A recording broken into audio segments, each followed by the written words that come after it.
Is a reading of the Notebooks by Maria Valtorta, 1943, November the 25th. Jesus says, "All souls are created by the thought of the Father, who sends these daughters of his to animate the bodies begotten upon the earth. But the soul of the most pure woman did not issue forth exclusively from the thought of the Father. From the vortex of fervor which is our Holy Trinity, the three loves start, which converge in the center, in the place where our divinity is unified and shines forth. There lies the summit of love, made up of the three loves joined together. And, to make a human comparison, I might say that there lies the heart of our Holy Trinity. For from that heart the soul of Mary came, like a spark flung forth by the will of our love. She was begotten by our three loves, and by our three desires to possess her as a daughter, as a mother, and as a spouse.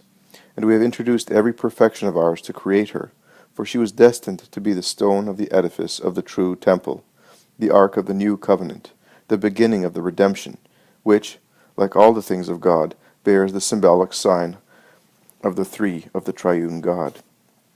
The first period of redemption was the creation, a work more specifically of the Father, of the unblemished soul destined to descend to inhabit a flesh, which would be the tabernacle for God, and the love of the Son, and the Holy Spirit blessedly watched over her formation.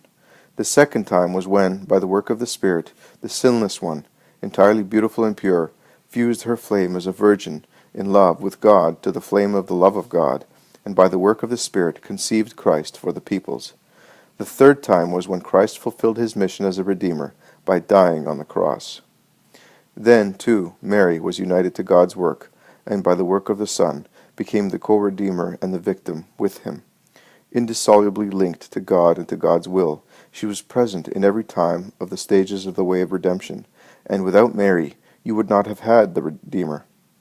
The Mother is the completely opened flower in all the purple of her royal robe, but the Mother, in order to be such, had to begin not only in the inviolate bud of the most white Virgin, but rather in the as yet unborn seed from which the stem, the bud, and the flower then arose.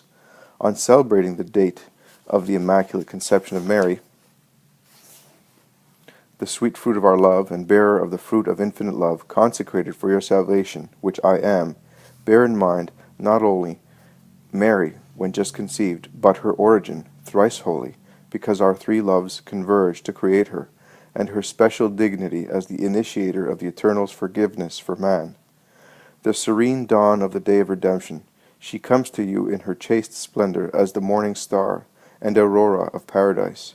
The cradle preparing to receive her shortly precedes my own, and her smile teaches you the Gloria, to be sung to the Eternal, who in his most perfect charity has worked the two miracles for you of the Immaculate Conception of Mary and my incarnation.